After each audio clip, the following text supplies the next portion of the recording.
In the vast darkness of space, a message beamed across the cosmos from a united humanity. Not a message of peace, not a greeting, but a warning. We had learned from our mistakes, from the countless science fiction stories that painted us as the helpless victims of alien invasions. This time, we were making it clear. Earth wasn't some primitive backwater planet waiting to be conquered. We were the descendants of warriors, explorers, and survivors. The transmission began on a quiet Tuesday morning in 2157, exactly 50 years after we detected the first definitive proof of intelligent alien life. The signal came through the newly constructed quantum array in the Atacama Desert. Its massive dishes pointed towards the stars like silver flowers reaching for the sun. I was there, monitoring the systems when Command gave the order to broadcast our response. "This is Admiral Sarah Chin of the United Earth Defense Force," the message began, her voice steady and resolute. "We've been watching, waiting, and listening. We've intercepted your communications, decoded your transmissions, and we want you to know something. We're not afraid." The story of how we reached this point still sends chills down my spine. It started with the discovery of the alien probe in the Kuiper Belt, its ancient technology far beyond our understanding yet somehow familiar. Then came the encrypted signals, the mysterious disappearances of our deep space mining vessels, and the shadows we spotted moving between the stars. But instead of cowering, humanity did what it had always done best. We adapted, united, and prepared.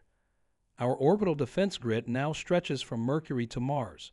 Every child born in the last 30 years has been trained in both cosmic diplomacy and tactical space warfare. Our quantum computers run battle simulations day and night, processing countless scenarios of first contact. We've transformed every lesson learned from our own bloody history into preparation for what might come from above.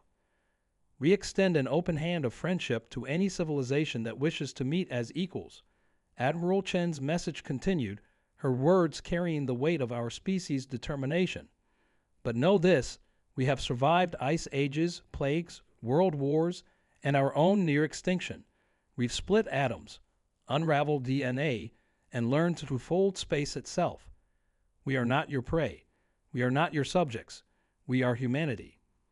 The message went on to detail our achievements, our resilience, and our unwavering spirit. But it was the final part that made every human who heard it stand a little taller. To any civilization watching Earth, thinking we're an easy target, we've spent centuries imagining every way you might come for us. We've prepared for each scenario.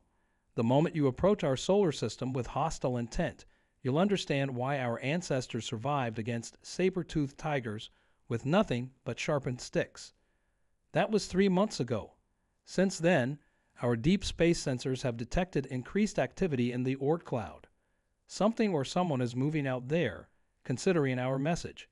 The entire planet holds its breath, checking the sky each night, wondering if we'll face peaceful contact or if we'll need to prove our words weren't empty threats.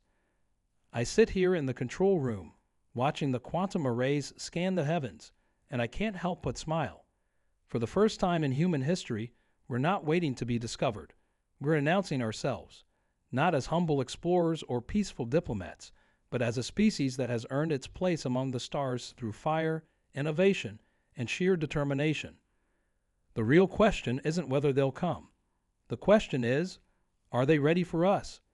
As the midnight shift begins, a new signal appears on my screen, unlike anything we've seen before.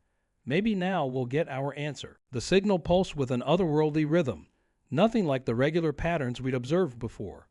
As I leaned closer to my monitor, my hands hovering over the alert protocols, Senior Analyst David Chen burst into the control room, his usually composed demeanor shattered by excitement or fear.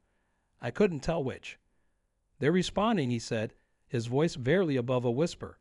"Not just signals this time. We've got physical confirmation." He pulled up the deep space imagery on the main screen, and every technician in the room fell silent. The images from our Kuiper Belt sensors showed multiple objects, each larger than anything humanity had ever constructed, decelerating from what must have been faster than light travel. The objects were beautiful in a terrifying way, geometric shapes that seemed to defy our understanding of physics, their surfaces shifting like liquid metal under the distant sunlight. But what caught everyone's attention was their formation. They weren't positioned for an attack or an invasion. Instead, they had arranged themselves in what our tactical AI recognized as a traditional diplomatic approach pattern. Admiral Chen's voice crackled through our secure channels minutes later. All stations, maintain current alert status. This is not a drill, but neither is it a combat situation. Yet, the last word hung in the air like a storm cloud. We prepared for this moment for decades, but preparation and reality were very different beasts. I thought back to my grandfather's stories of the Great Unification, how the world had changed after the first alien signals were detected. Nations that had been enemies for centuries found common ground in the face of a greater unknown. The last wars ended not with treaties, but with the realization that our petty differences meant nothing compared to what waited beyond our atmosphere. The response, when it came, was unlike anything we'd expected. It wasn't a threat or a peaceful greeting. It was laughter, clear, unmistakable laughter, translated through our quantum computers. Finally, the message read, "A species that understands." We've watched 1,000 civilizations rise and fall, each one either too aggressive or too passive to join the greater community. You humans, you found the balance we've been searching for. As the message played across our screens, another set of readings caught my attention. The alien vessels were changing, their surfaces rippling like disturbed water. They were opening, but not in a way that triggered our defense systems. It looked almost ceremonial. All personnel, Admiral Chen's voice returned, stronger this time. What we're about to experience will determine humanity's place in the galaxy. Remember your training, but remember your humanity as well. We didn't come this far to falter at the finish line. The next few hours were a blur of activity. Every defense platform from Earth to Mars hummed with power, ready but not threatening. Our quantum computers processed more data than they had in the previous decade combined. And through it all, those massive ships hung in space like silent witnesses to our species' most important moment. But something felt off about the whole situation. The readings from the alien vessels showed energy patterns that didn't match any of our predicted scenarios. The ceremonial opening of their ships seemed almost theatrical, too perfect, too aligned with our expectations. As I cross-referenced the data with our historical archives, a pattern began to emerge that sent a chill down my spine. Before I could voice my concerns, every screen in the control room suddenly went dark. When they flickered back to life, the message displayed made my blood run cold. It was written in perfect English, but something about it felt ancient, primal, and far too knowing. Congratulations, humans. You've passed the first test. Now, shall we begin the real evaluation? The word evaluation hung in the air like a death sentence. Before anyone could react, our quantum arrays detected massive energy signatures erupting from the alien vessels. But instead of weapons fire, they projected what looked like a vast holographic display across our entire solar system. Earth's history played out before our eyes, not the sanitized version we knew, but every moment of triumph and tragedy in stark detail. Your species intrigues us, the alien message continued, their words now appearing in every language simultaneously. You claim to be ready, yet you hide your true nature behind diplomatic words and technological shields. Show us who you really are. The holographic display zoomed in on various moments of human history. Our first steps on the moon, the Great Unification, the Mars colony crisis, and countless other pivotal moments that shaped our civilization.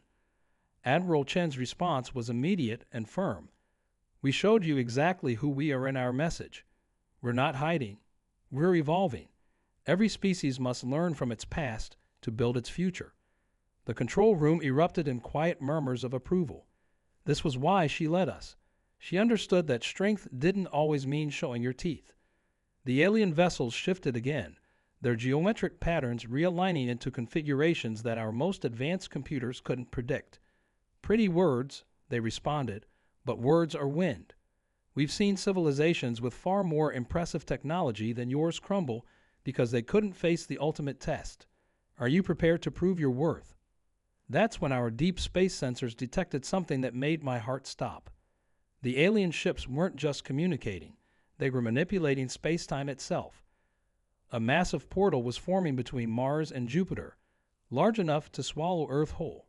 Through it, we could see ourselves, countless parallel Earths, each facing different challenges, different invasions, different apocalypses. Choose, the aliens commanded. Choose which Earth to save. Show us your decision-making process when faced with impossible choices. Show us your true nature. The implications hit everyone at once. They wanted us to condemn countless versions of ourselves to prove our worthiness. The room fell silent as Admiral Chen stepped forward, her face illuminated by the glow of 1,000,000,000 possible futures. "No," she said simply, her voice carrying the weight of humanity's determination. "We reject your test." The alien vessels pulsed with energy, but she continued undeterred. "We don't prove our worth by sacrificing others. That's not evolution. That's surrender to the same barbarism we fought to overcome." For a moment, nothing happened. Then the alien ships began to move, their formations shifting into something that triggered every defense system we had. Alarms blared across the solar system as our sensors detected energy buildups beyond anything we'd ever recorded. This was it, the moment all our preparations would be tested. But Admiral Chen didn't call for battle stations. Instead, she opened a channel to every human settlement from Mercury to the Kuiper Belt.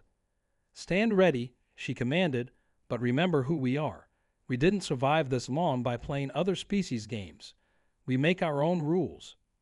As the alien ships surrounded Earth in a perfect sphere, their energy readings going off the charts, I realized we were about to discover if humanity's warning had been a bluff or a promise. The next few moments would determine not just our fate, but our very identity as a species. Then everything went white. The blinding light faded, but what replaced it defied explanation. Instead of destruction or conquest, we found ourselves watching as the alien vessels transformed. Their metallic surfaces peeled away like petals of a blooming flower, revealing something that made every human witness question everything they thought they knew about first contact. Inside each ship was a perfect replica of Earth, not alternate timelines or parallel dimensions, but Earth as it had been at different points in our history. From the age of dinosaurs to the height of ancient civilizations, from the Industrial Revolution to our current era of space exploration, we weren't just being tested, we were being studied across time itself. Your species fascinated us from the beginning. A new voice echoed through our systems, different from the earlier communications. Not because of your technology or your military preparation, but because you're the first to recognize the test before it began. The voice belonged to something that looked remarkably human, yet impossibly ancient. Admiral Chen's expression shifted from defiance to understanding. "The parallel Earths weren't about choosing which to save," she said, her voice steady despite the revelation. "They were proof that you've been watching us all along, guiding us, testing us in ways we never realized." The being's slight smile confirmed her theory. But before anyone could process this revelation, our quantum arrays detected a new threat, massive gravitational distortions appearing throughout the solar system. The ancient beings hadn't been the only ones watching Earth. Their test had drawn the attention of something else, something that had been hiding in the dark spaces between stars. "Now comes the real test," the ancient being announced, its form flickering like a dying star. "We shaped countless species, guided them toward enlightenment. Most failed, some survived, but you humans, you did something unprecedented. You saw through our manipulations. Now you must face what we've been protecting you from." The gravitational distortions grew stronger, and through them came shapes that didn't belong in our reality. Massive, dark forms that seemed to drink in light itself. Our defensive systems registered them as void anomalies, threats beyond our classification protocols. The ancient beings' ships moved to defensive positions, but they weren't protecting us. They were protecting themselves. Admiral Chen's next words shocked everyone in the control room. "Stand down all defensive systems," she ordered. The room erupted in protests, but she raised her hand for silence. "Don't you see? This isn't about our weapons or our technology. It never was. The real test is just beginning." As the void creatures approached Earth, our planet did something impossible. Every quantum computer, every defense platform, Every piece of technology we'd built began resonating in perfect harmony, not because of alien influence or superior technology, but because of something uniquely human that we'd never fully understood. The ancient beings watched in what appeared to be genuine surprise as humanity faced its greatest challenge, not with weapons or shields, but with something they'd never encountered in all their eons of testing other species, something that made the void creatures pause in their advance. That's when we all felt it, a connection not just between humans, but between every living thing on Earth. The quantum field wasn't just reading our technology, it was reading us, and what it revealed would change the universe's understanding of humanity forever. But none of us were prepared for what happened next. The quantum field surrounding Earth pulsed with an energy that defied scientific explanation. Every human, from the depths of our oceanic colonies to the furthest Mars outpost, felt it. A resonance that went beyond physical sensation. We weren't just connected, we were awakening to something that had been dormant within our species since the first humans looked up at the stars and dreamed. The void creatures, these cosmic horrors that had terrorized civilizations far more advanced than ours, hesitated. Their dark forms rippled with what our sensors interpreted as confusion. They had encountered countless species, devoured entire galaxies, but they'd never faced anything like this, a species that could tap into the fundamental fabric of consciousness itself. This is impossible, the ancient beings proclaimed, their carefully maintained composure cracking. No species has ever. They fell silent as humanity demonstrated exactly what made us different. The quantum field wasn't just a defensive measure or a weapon. It was the physical manifestation of every story we'd ever told, every dream we'd ever dreamed, every moment of hope in the face of darkness.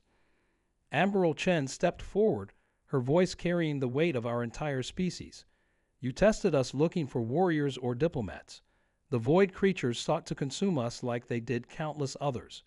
But none of you understood what humanity truly is. We're the storytellers of the universe. Through our stories, we've lived 1,000,000 lives, died 1,000,000 deaths, and imagined every possible future. That imagination, that ability to see beyond what is to what could be, that's our true power. The quantum field erupted with images. Every tale of heroism, every myth of gods and monsters, every science fiction story that had prepared us for this very moment.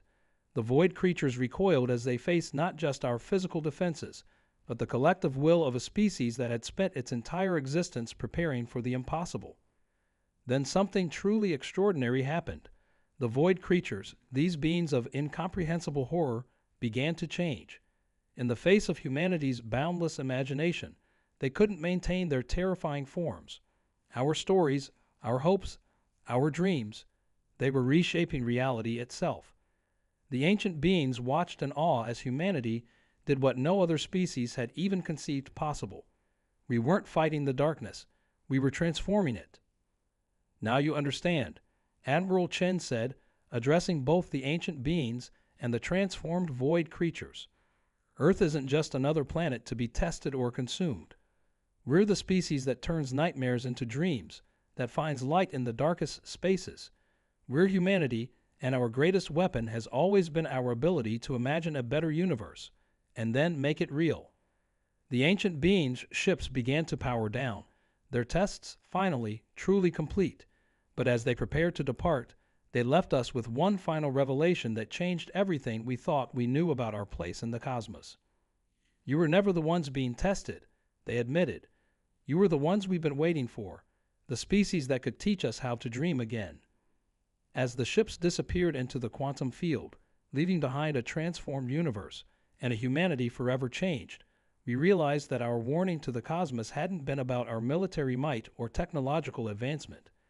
It had been about something far more powerful, our unshakable belief that even in the darkest void, hope could bloom. And in the control room, as we watched the stars shine brighter than ever before, I understood that this wasn't the end of our story. It was just the beginning of humanity's greatest adventure, teaching the universe how to imagine again. The quantum field still pulses around our planet, a reminder that in the end, our greatest strength wasn't in our weapons or our warnings, but in our ability to dream of a better tomorrow.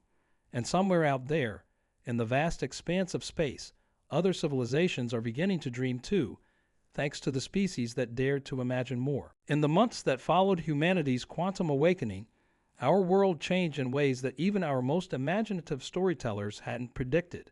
The transformed void creatures, now beings of pure creative energy, established peaceful contact with human colonies throughout the solar system. They taught us about the deepest mysteries of space while learning from us about the power of hope and imagination. The ancient beings kept their promise and departed, but not before sharing their vast repository of knowledge, not just scientific discoveries, but the collected stories of every civilization they'd encountered. It was their final gift to us, the species that had shown them there was more to existence than mere survival or technological advancement. Our quantum defense grid evolved into something greater, a network of consciousness that connected every human settlement from Mercury to the Kuiper Belt. But unlike the cold, tactical system it had been designed to be, it became a library of dreams, a testament to humanity's greatest strength, our ability to imagine and create. Admiral Chen retired from her military position but took on a new role as humanity's first interstellar cultural ambassador. We spent so long preparing for war, she often said in her public addresses, that we almost forgot what made us truly extraordinary. It wasn't our weapons or our warnings that saved us. It was our stories, our hopes, our unshakable belief that tomorrow could be better than today. The void anomalies that had once threatened to consume our reality became windows to new dimensions of human potential. Through them, we learned to reshape not just matter and energy, but possibility itself. Our children now grow up learning not just the sciences and arts, but how to weave dreams into reality through the quantum field that connects us all. As for me, I still work in the control room, but my job has changed. Instead of monitoring for threats, I help coordinate the flow of stories and dreams between human settlements. Sometimes, late at night, I catch glimpses of other civilizations out there, beginning to experiment with their own quantum fields, learning to tap into the power of imagination that humanity had shown them was possible. The message we sent to the cosmos, our warning that we were ready and waiting, had been more prophetic than we'd known. We were ready, not for war or conquest, but for the moment when our species would help the universe remember how to dream. We were waiting, not to fight, but to share the gift that made humans unique, our ability to look into the darkness and see infinite possibilities. Today, as I watch new quantum signatures bloom across the galaxy like stars being born, I understand what my grandfather meant when he said that humanity's greatest adventures would begin when we stopped preparing for war and started preparing for wonder. We didn't just survive the ultimate test. We transformed it just as we've always transformed our challenges into opportunities. The void creatures, now our allies in exploration, have a saying that translates roughly to, "The dreamers reshape reality." They're talking about us, humanity, the species that turned an invasion into an awakening, that transformed ancient tests into teaching moments, that showed the universe that imagination is the most powerful force in existence. As I end my shift and look up at the quantum-enhanced stars, I can't help but smile. Our warning to aliens had been perfect after all. We were ready and waiting, ready to share our dreams, waiting to help the cosmos imagine again. And somewhere out there, in the endless expanse of space, new stories are being born, new possibilities are taking shape, all because humanity dared to believe in the power of imagination. The universe, it turns out, had been waiting for its storytellers, and we had finally arrived.